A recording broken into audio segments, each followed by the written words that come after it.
tous, bienvenue à la 5e journée porte ouverte du réseau SCPO.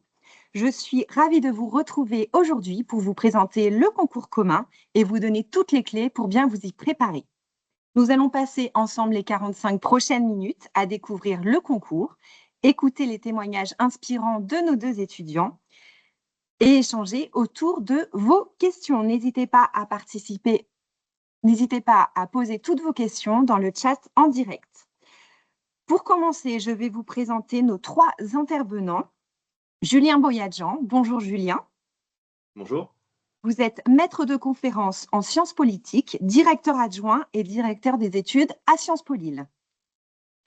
Victoire Gros. Bonjour Victoire. Bonjour. Vous êtes étudiante en première année à Sciences Po Lille. Bonjour Axel, côté Providence. Bonjour Axel. Bonjour. Vous êtes étudiant en 4e année à Sciences Po Rennes. Chacun prendra la parole à tour de rôle. N'hésitez pas à poser vos questions dans le chat. Les intervenants vous y répondront lors de la session questions-réponses après leur intervention.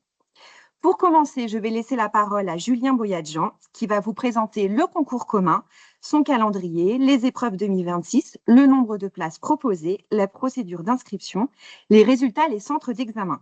Julien, je vous invite à prendre la parole. Merci, bonjour à tous et à toutes. Donc effectivement, je vais vous donner les informations à connaître concernant le concours commun. Donc un concours qui est commun aux 7 Sciences Po du réseau, Aix-en-Provence, Lille, Lyon, Rennes, Saint-Germain-en-Laye, Strasbourg et Toulouse. Donc un seul concours qui se déroule le samedi 25 avril 2026. Et un concours pour lequel il faut s'inscrire en passant par Parcoursup et uniquement par Parcoursup. Donc tout se passera sur Parcoursup. Et vous pourrez vous inscrire au concours commun entre le 19 janvier et le 12 mars 2026. Cette année, 1220 places sont ouvertes au concours. Il y a des frais d'inscription pour participer à ce concours qui s'élèvent à 210 € pour les étudiants qui ne sont pas boursiers et à 40 € pour les étudiants boursiers. Je l'ai dit, donc vous devez vous inscrire dans un premier temps via Parcoursup entre le 19 janvier et le 12 mars. Ensuite, vous aurez jusqu'au 1er avril pour confirmer vos vœux, toujours sur Parcoursup. Et ensuite, les résultats du concours des 7 Sciences Po seront publiés sur Parcoursup à partir du 2 juin 2026. Donc voilà, la première étape, c'est l'inscription sur Parcoursup, ensuite la confirmation des vœux, et puis le concours à proprement parler, donc, qui a lieu le samedi 25 avril 2026, et qui se compose de 3 épreuves écrites qui se déroulent donc toutes sur la même journée, le 25 avril. Je vais détailler ces 3 épreuves. D'abord, l'épreuve de questions contemporaines, qui dure 3 heures, de 9 h à midi, et qui est coefficient 3. Concours épreuve de questions contemporaines, qui repose en fait sur une dissertation avec 2 sujets, un à choisir. Et les sujets sont en lien avec les thèmes du concours, du réseau. Et pour rappel, cette année, les 2 thèmes du concours sont les solidarités, solidarité au pluriel, et le vivant, qui est le nouveau thème de cette année. Vous trouverez sur le site du réseau SCPO une bibliographie indicative concernant ces 2 thèmes, voilà, ce qui peut vous permettre de préparer cette épreuve et de baliser un petit peu vos révisions. Donc voilà, le matin, de 9 h à midi, cette épreuve de questions contemporaines, coefficient 3. Et puis l'après-midi, entre 14 h et 17 h, 2 épreuves à la suite, l'épreuve d'histoire et l'épreuve de langue vivante. L'épreuve d'histoire d'abord, elle dure 2 heures, elle a un coefficient 3 et elle a pour programme de révision tout simplement le programme d'histoire de terminale générale. Donc, pour être tout à fait précis, la nature du programme, c'est les relations entre les puissances et les modèles politiques des années 30 à nos jours, et également l'histoire politique, sociale et culturelle de la France depuis les années 30. Vous trouverez aussi de la même manière une bibliographie indicative sur le site du réseau Sciences Po. Et cette épreuve repose sur une analyse de documents. Et enfin, la troisième et dernière épreuve du concours, qui dure, elle, 1 heure et qui a un coefficient 2, c'est l'épreuve de langue vivante. Une épreuve écrite, hein. Les 3 épreuves sont des épreuves écrites, il n'y a pas d'oral. Et cette épreuve, donc, repose sur des exercices de compréhension écrite et d'un essai à rédiger dans la langue choisie. Vous pouvez choisir la langue entre l'anglais, l'allemand, l'espagnol ou l'italien. Donc au moment de vous inscrire, il faudra choisir la langue du concours, anglais, allemand, espagnol ou italien. Voilà, donc ce sont ces 3 épreuves qui se dérouleront sur la journée du 25 avril, 9h midi, puis 14h, 17h. Concernant les centres d'examen, ils correspondent en fait aux villes des 7 Sciences Po, plus 6 centres ultramarins. Il y a un centre d'examen en Guadeloupe, en Guyane, en Nouvelle-Calédonie, en Martinique, en Polynésie française et à La Réunion. Voilà.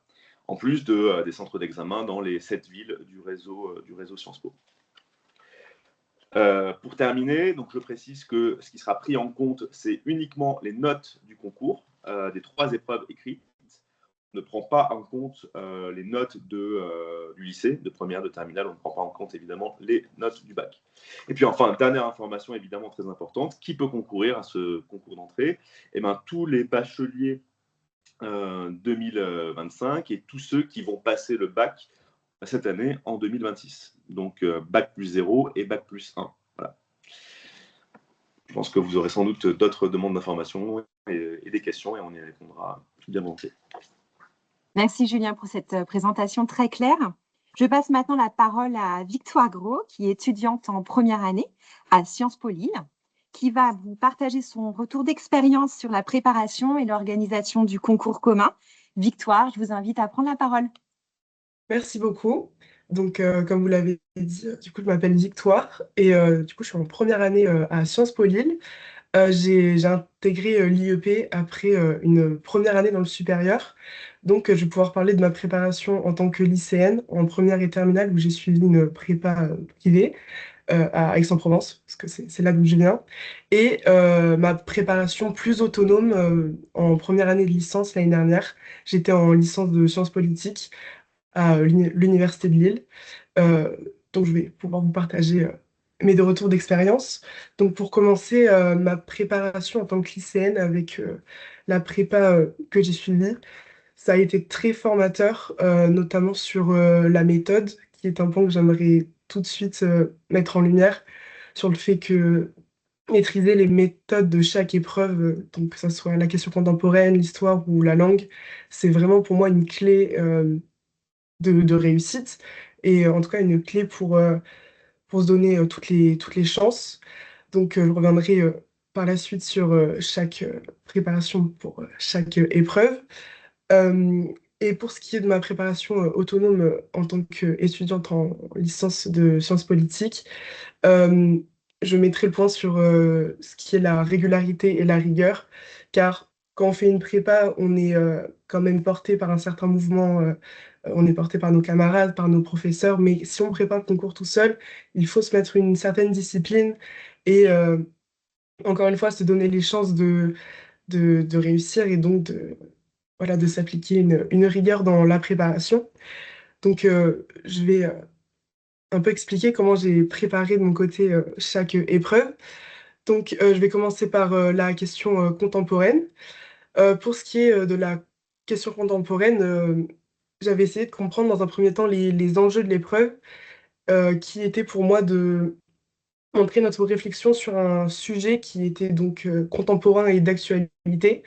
Donc, ce que j'ai essayé de faire au mieux, ça a été de démontrer que je pouvais euh, parler du sujet de façon actuelle avec des exemples à la fois théoriques, avec Mhm. des auteurs, des ouvrages, mais également le relier avec des faits d'actualité et des exemples plus variés, notamment cinématographiques, littéraires, etc. Donc pour préparer les questions contemporaines, euh, je me suis, euh, je me suis aidée de manuels dans un premier temps qui sont trouvables dans vos CDI ou dans des bibliothèques ou également en ligne grâce à la bibliographie indicative du réseau Sciences Po. Mais il y a plein d'autres moyens.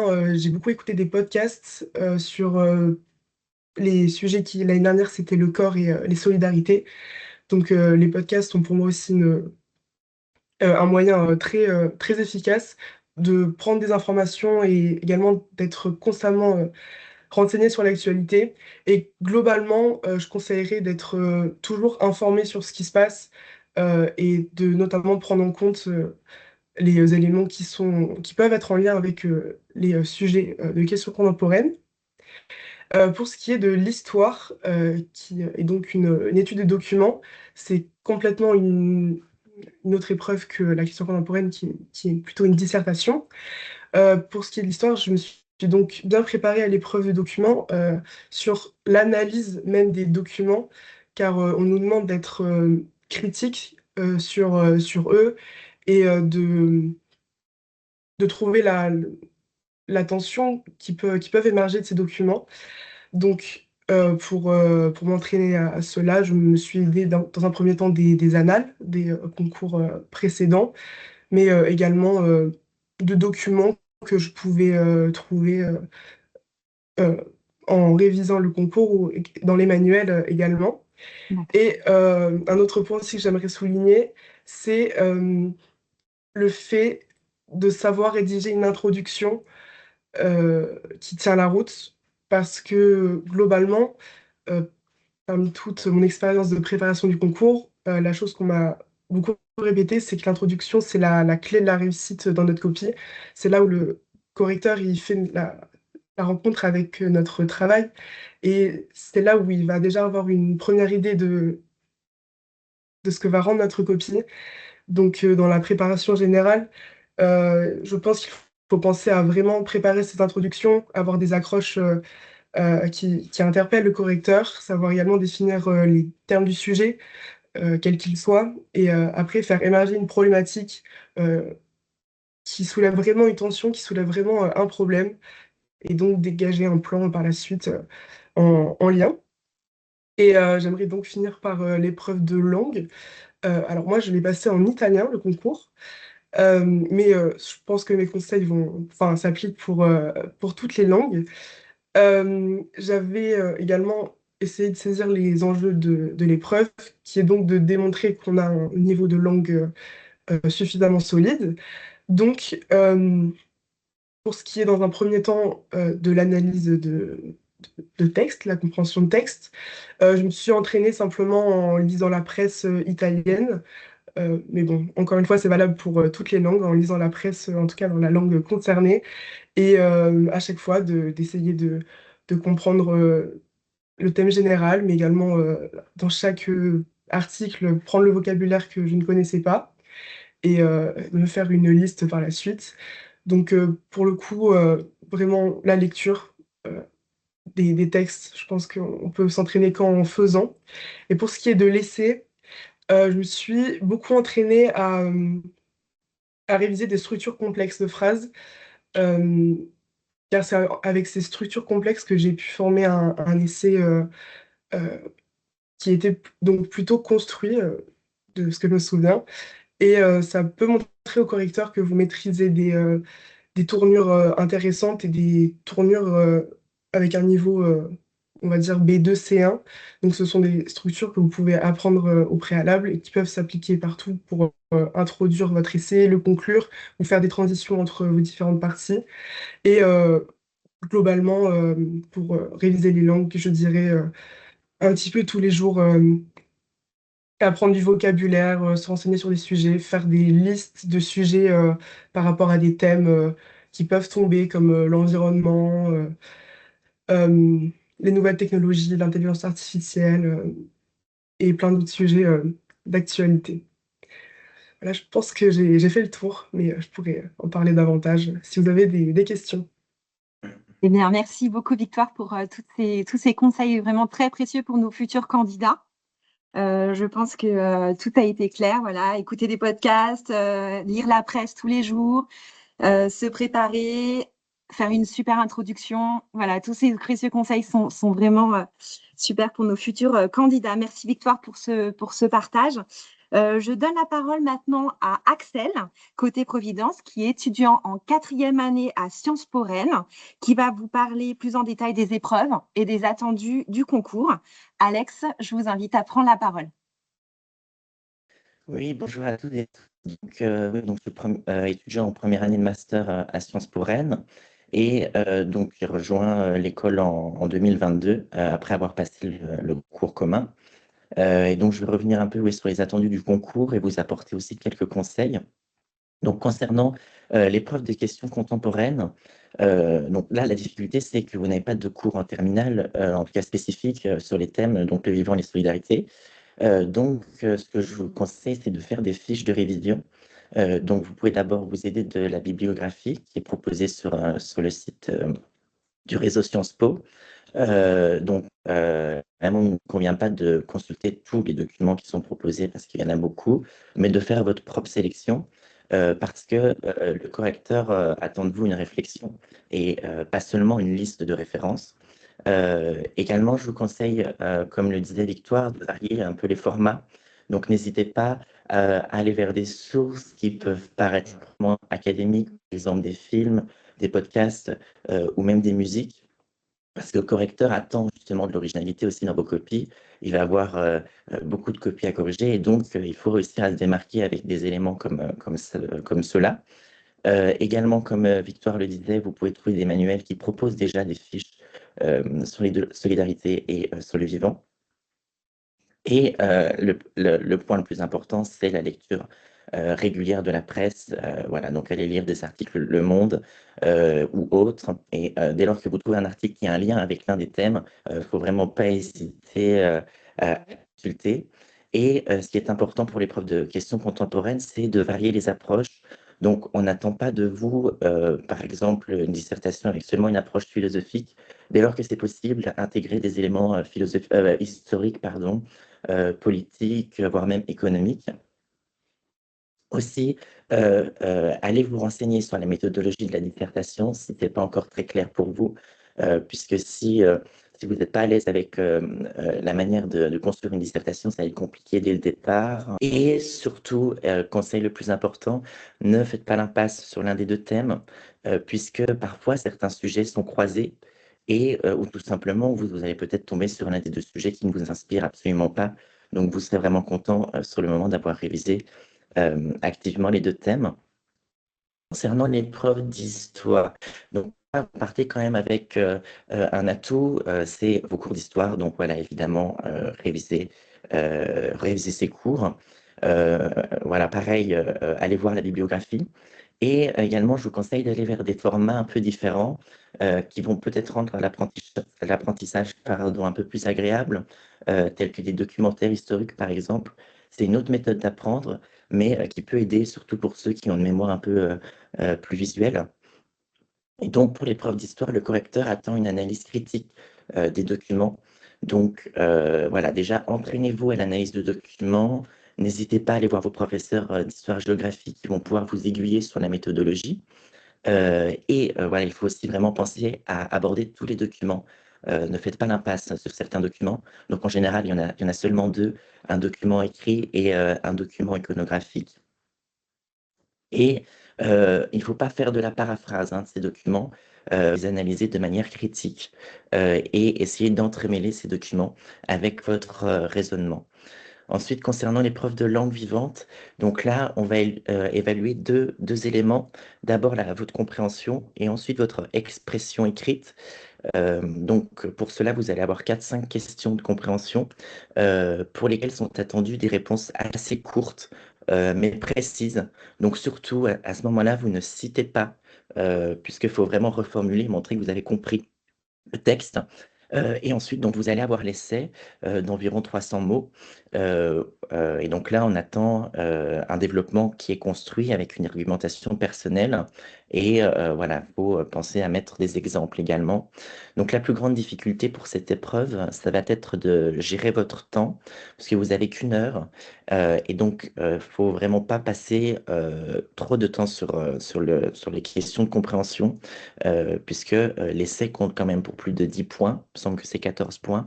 Donc, il faut vraiment faire attention à cette gestion du temps, d'autant que les sujets d'histoire et de langue vivante sont distribués au même moment. Donc au total, vous avez 3 heures, 2 heures pour l'histoire et 1 heure pour le langue vivante. Et faut pas tomber dans le piège de se dire, bon, allez, c'est pas grave, j'ai plus de temps pour faire l'anglais, je vais faire 1h30, 1h30, puisque vous allez avoir besoin de vraiment vos 2 heures pour l'épreuve d'histoire.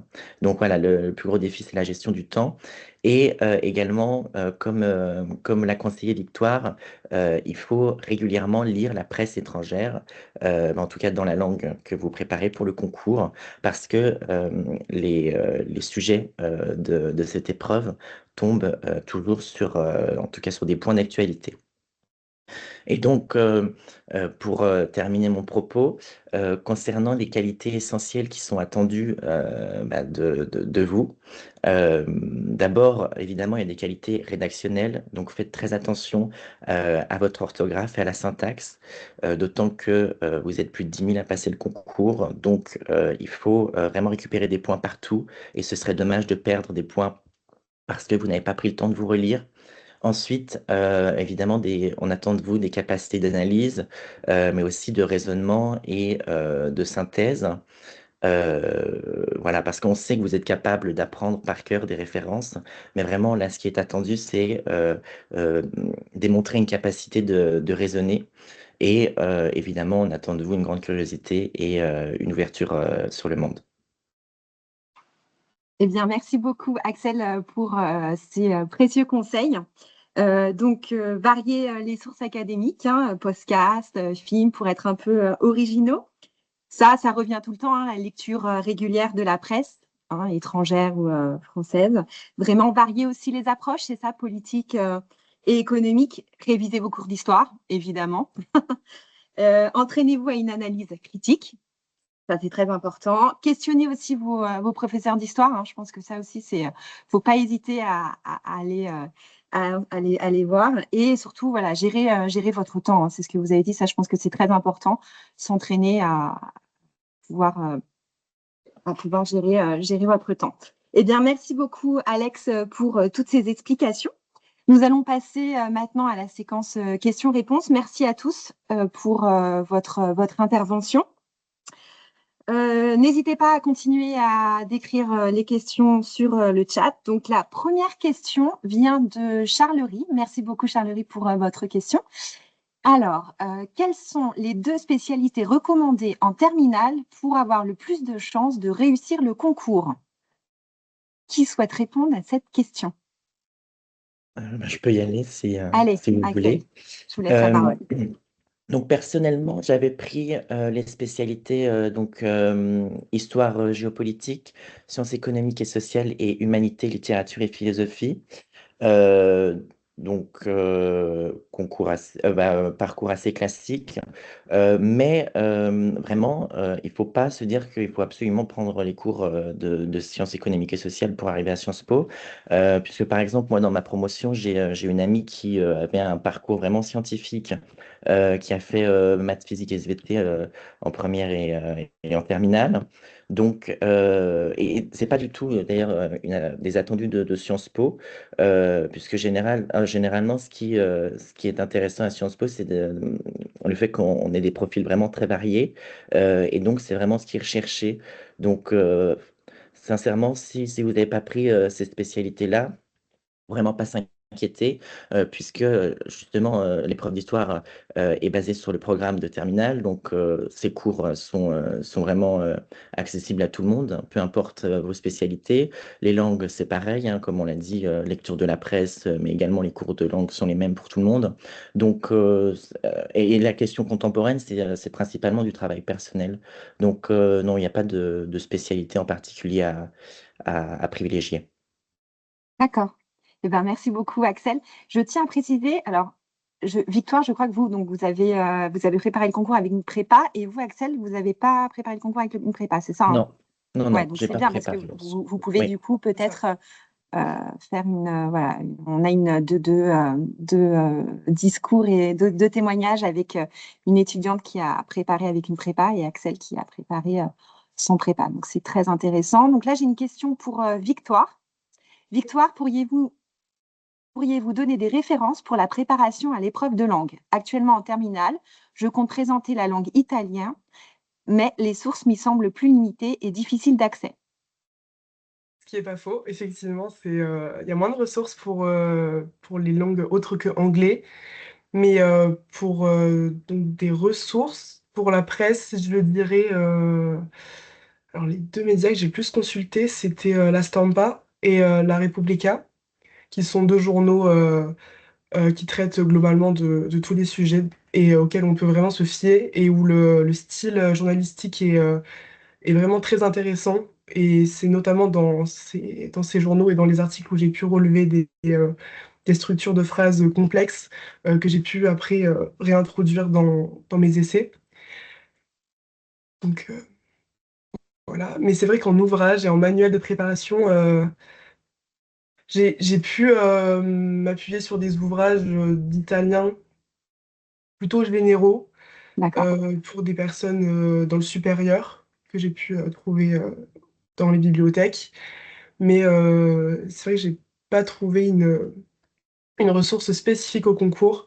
Mais vu que c'est une épreuve de langue vivante, je pense qu'on peut quand même très bien y arriver en, en croisant les ressources et en se construisant soi-même. Voilà, ces révisions. Merci beaucoup. J'ai une question d'Alice. Merci Alice pour votre question. Donc, bonjour. Le directeur, donc Julien, a indiqué précédemment que l'épreuve d'histoire allait cette année proposer deux sujets. La modalité est la même, analyse de documents. Oui, oui, oui. D'accord.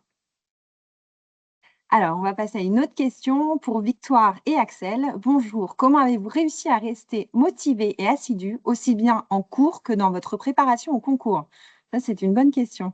Comment avez-vous géré les cours et la préparation au concours? Écoutez, de mon côté, moi j'ai toujours beaucoup aimé l'histoire. Donc, par exemple, réviser l'histoire, c'était, disons que j'avais pas vraiment besoin de motivation pour ça. Après, oui, c'est vrai que la charge de travail est assez importante, surtout à l'arrivée du concours.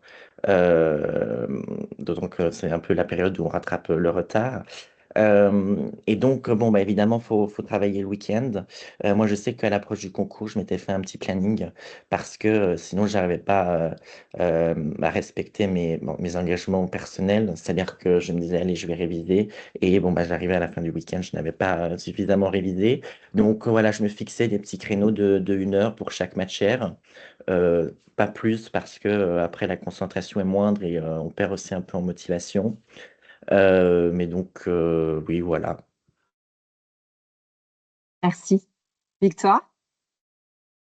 Alors pour ce qui est de garder la motivation, donc moi j'ai passé deux fois le concours, enfin la première fois que je l'ai passé c'était en terminale et je l'ai pas eu. D'accord. Donc après c'est vrai que se remotiver à tout recommencer, tout réviser, ça n'a pas été évident pour être honnête. Pendant quelques mois j'ai même pensé à pas le repasser.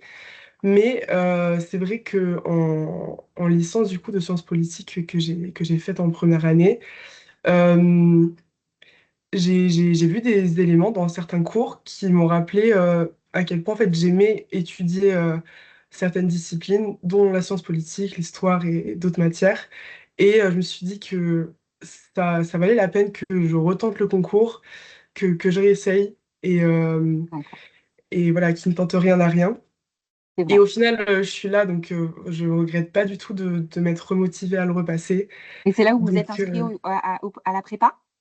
C'est non, c'était au lycée D'accord. où Au j'ai lycée, suivi vous avez. une prépa. D'accord. Et Et du coup, la deuxième fois, vous vous êtes motivée toute seule. c'est ça, Bravo. exactement. Ouais, merci. Et Merci. vraiment, faut pas hésiter à se lancer. Alors, on finit par une bonne note. Alors, j'ai une deuxième question. Est-ce que les jeunes bénéficiant d'un tiers-temps en terminale peuvent demander un tiers-temps pour le concours? Je pense que c'est une question pour vous, Julien. Oui, oui, oui, c'est tout à fait possible.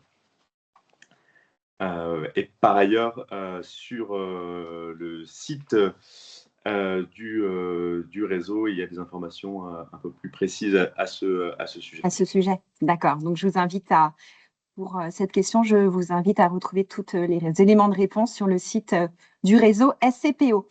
J'ai une question encore pour vous, Julien. Qu'est-ce Oui. qui peut être rédhibitoire sur une copie du concours pour un correcteur?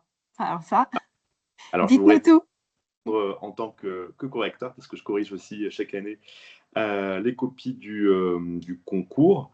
Alors, concernant l'épreuve de questions contemporaines, il y a 3 choses. D'une part, il faut respecter la méthodologie de la dissertation.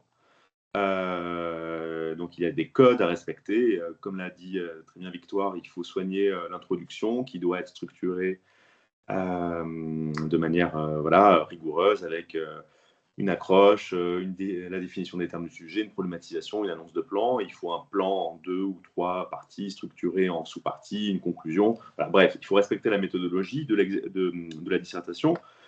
Il faut aussi évidemment soigner l'orthographe et la syntaxe, ça a été dit, mais c'est très important, c'est quelque chose qui compte dans l'évaluation, la capacité rédactionnelle.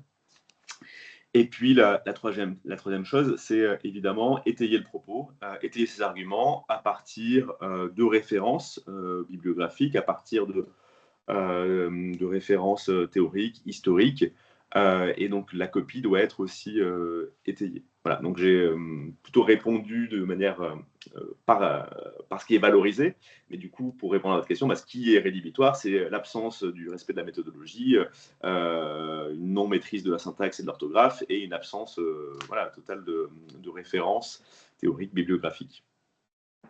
D'accord, c'est très clair. Merci beaucoup. Question pour Victoire et Axel. Comment est-ce que vous faites vos fiches et révisez pour les questions contemporaines? Parce que c'est tellement différent de ce qu'on fait en cours que je ne sais pas par où commencer. Alors, dites-nous tout sur vos fiches et comment vous révisez les questions contemporaines. Donc, peut-être de manière un petit peu plus précise que... Oui. Alors, c'est vrai que bon, la charge de travail paraît assez grande. Déjà, ce que j'ai commencé à faire, c'est sélectionner 2 livres dans la bibliographie, un livre par thème, que j'ai lu. Après, vous pouvez aller plus loin, mais au moins ça. Et ce qui est intéressant dans la bibliographie, c'est aussi qu'il y a des formats vidéo ou podcasts qui sont proposés. Donc pareil, ça, j'avais quand même pas mal regardé et j'ai pu faire des petites fiches avec. Et sinon, je me suis pas mal aidé de manuels parce qu'on peut quand même trouver des manuels qui ont des fiches sur les thèmes proposés. Et donc, c'est vrai que ça permet quand même d'aider parce que c'est vrai que faire des fiches sur des sujets aussi vastes à partir d'informations qu'on trouve dans les livres ou sur Internet peut s'avérer un peu compliqué. Donc, oui, c'est vraiment les 2 éléments que j'ai mis en place. D'accord, merci Axel. Victoire, vos conseils? Alors pour ma part, alors c'est peut-être particulier, mais ce que j'ai voulu faire, c'était, parce que je savais que mobiliser des auteurs, c'était, c'était une des clés de la réussite et puis même pour, argumenter, pour, illustrer les arguments, c'est l'essentiel. Donc j'ai, pour chaque ouvrage, qui évoquait un thème, qui me paraissait pertinent, j'ai fait une fiche sur, l'ouvrage avec, l'auteur et le thème général et après des exemples, qui pouvaient, donc concorder avec cet ouvrage théorique.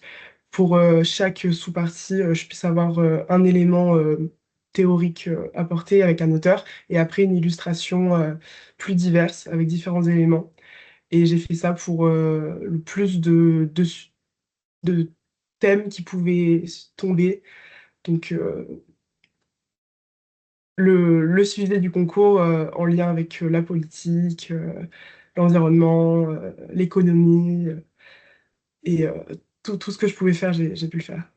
Ouais, merci Victoire. Julien, vous avez un élément de complémentaire en tant que jury à donner ou... Non, je souscris à ce qui a été dit par Excel et Victoire. D'accord. Alors, j'ai une question pour vous, Julien. Est-ce que les Sciences Po offrent la possibilité de partir... Alors, non, alors ça, cette question la posera lors de l'atelier, lors de la table ronde sur la mobilité. Autre question, donc j'avais une question pour vous. Oui, Julien. Parmi les admis, quel est le pourcentage de réussite entre les bacs et les bacs plus 1, entre les post-bac et les bacs plus 1? C'est variable d'une année sur l'autre. Pendant un temps, on avait à peu près le même taux d'admission, 50-50. Les dernières années, je crois, de mémoire, il y avait une majorité plutôt de bac 0. Voilà, mais je dirais que c'est assez variable selon les années. En tout cas, on a parmi les admis, de manière significative, les deux types d'étudiants, donc à la fois les bacheliers de cette année et puis ceux de l'an passé. Autrement dit, les bacheliers, les élèves de terminale n'ont pas moins de chance et ne sont pas moins préparés que les étudiants à bac plus 1. Je pense que statistiquement, ils ont autant de chances, voire peut-être un peu plus, si on se base sur les statistiques. Oui, c'est ce que disait Victoire. Faut, même si on a raté une première fois, il ne faut pas hésiter, voilà, même après un bac plus 1, il ne faut pas hésiter à réitérer en tout cas de réitérer son inscription au sein du concours. J'ai une autre question. Y a-t-il des formations en apprentissage dans les Sciences Po du réseau? Oui.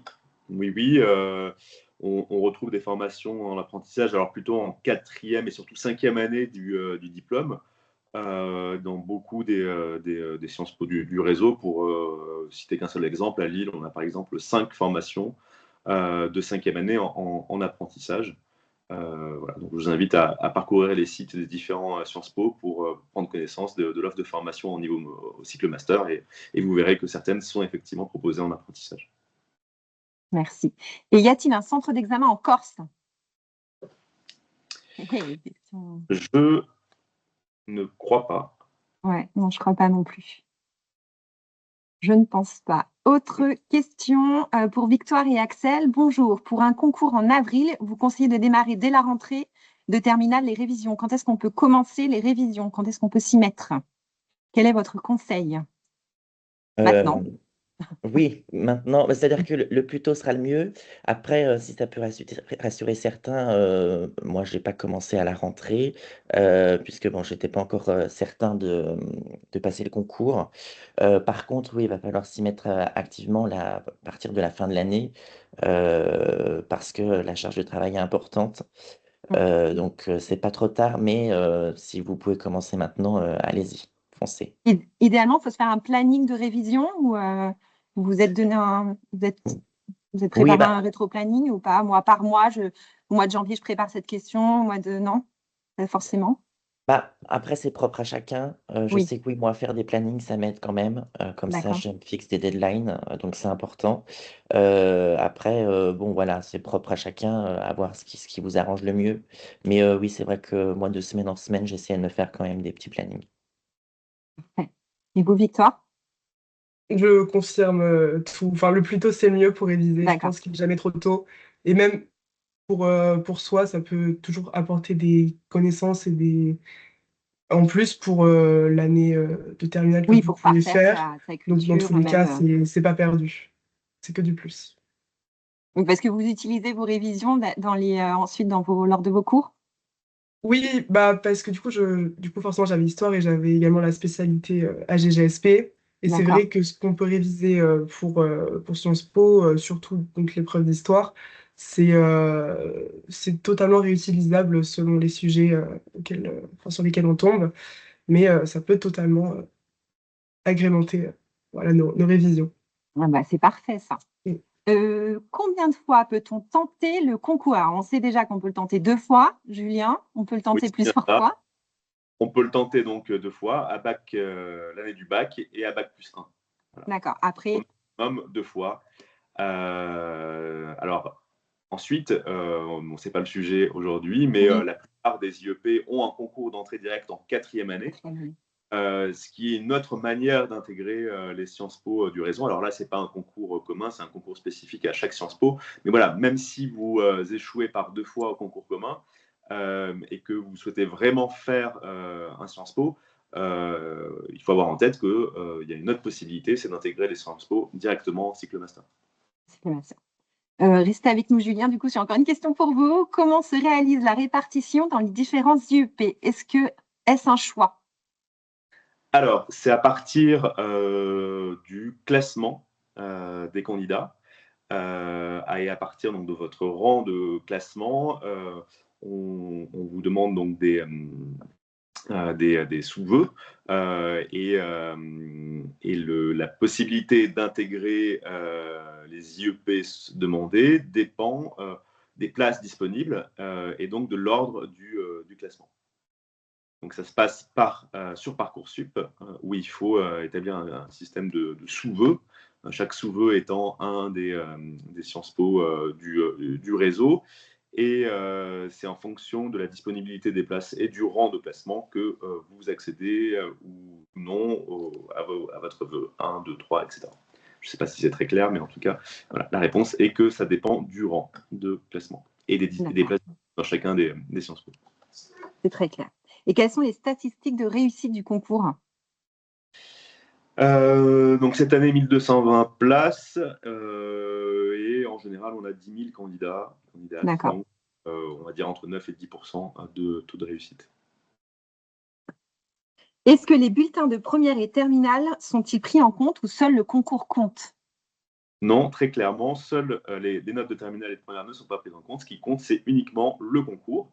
C'est la spécificité de ce concours commun. Et je trouve que c'est tout à son honneur de ne reposer que sur les 3 épreuves du concours, ce qui permet une égalité de traitement des candidats et de reposer sur une logique de méritocratie. Tout le monde passe les mêmes épreuves au même moment et est évalué à partir des mêmes critères. Voilà, c'est la spécificité de ce concours commun. Donc, il faut vraiment très bien le préparer. Hein. Voilà, tous les conseils de Victoire et Axel ont été très précieux, en tout cas pour bien préparer ce concours, parce que c'est votre seule et unique chance d'intégrer les IEP du réseau Sciences Po, du réseau SCPO, pardon. Bonjour, j'ai une dernière question pour Julien. Comment se passe le passage par Parcoursup pour le concours commun? Alors, vous devez donc vous inscrire sur Parcoursup et formuler donc le vœu réseau Sciences Po, qui compte comme un réseau vœu. SCPO. Réseau SCPO, oui, qui compte comme un vœu. Et ensuite, ce vœu est décomposé en sous-vœux. Mais donc, du coup, il faut, la première des choses, c'est d'aller sur Parcoursup, de s'inscrire. Je rappelle les dates, j'en profite. Vous avez du 19 janvier jusqu'au 12 mars pour vous inscrire sur Parcoursup. Il faut ensuite payer les frais d'inscription au concours. Et ensuite, confirmer vos vœux sur Parcoursup toujours. Et là, vous avez jusqu'au 1er avril 2026 pour confirmer vos vœux. Donc, s'inscrire sur Parcoursup, payer les frais d'inscription du concours, confirmer ses vœux. Et ensuite, évidemment, se rendre sur son centre d'examen le jour du concours. À l'heure. Le 25 avril. Et à l'heure. Merci beaucoup. Merci beaucoup, Julien. Merci, Victoire et Axel, pour vos précieux conseils. Je pense que tous les participants, tous les lycéens sont prêts à se préparer au concours commun du réseau SCPO. Merci à tous nos intervenants pour votre présentation. Merci à vous, participants. Merci à toutes vos questions pour votre attention. Vous restez connectés car je vous invite maintenant à rejoindre la conférence suivante. Tout savoir sur nos formations.